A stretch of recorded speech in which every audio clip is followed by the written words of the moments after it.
പരിശുദ്ധ റസൂൽ പറഞ്ഞൊരു കഥയാണ്. ഒരിക്കലൊരു കപ്പൽ യാത്ര പുറപ്പെടുകയായിരുന്നു. ആ കപ്പലിലെ മേലേ തട്ടിലും യാത്രക്കാരുണ്ടായിരുന്നു, താഴെ തട്ടിലും യാത്രക്കാരുണ്ടായിരുന്നു.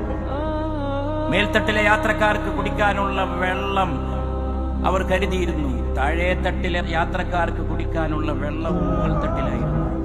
അപ്പൊ താഴെ തട്ടിലുള്ളവർ വെള്ളമെടുക്കാൻ വേണ്ടി മുകളിലോട്ട് ഇടക്കിടക്ക് വരാൻ തുടങ്ങി. ഒരു കാര്യം ഓർക്കണം, കപ്പലിൽ ഫസ്റ്റ് ക്ലാസ് മുകളിലാണ്, താഴെയല്ല.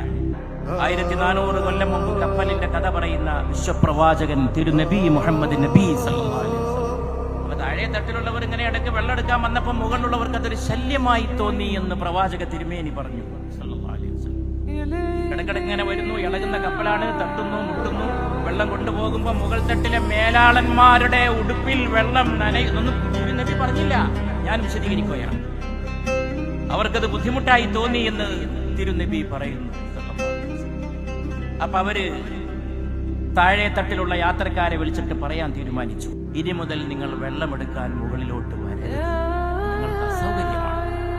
ഒറ്റ കപ്പൽ, ആ കപ്പൽ ലക്ഷ്യത്തിലെത്തിക്കണം, ഉന്നതമായ ലക്ഷ്യങ്ങളിലേക്ക്.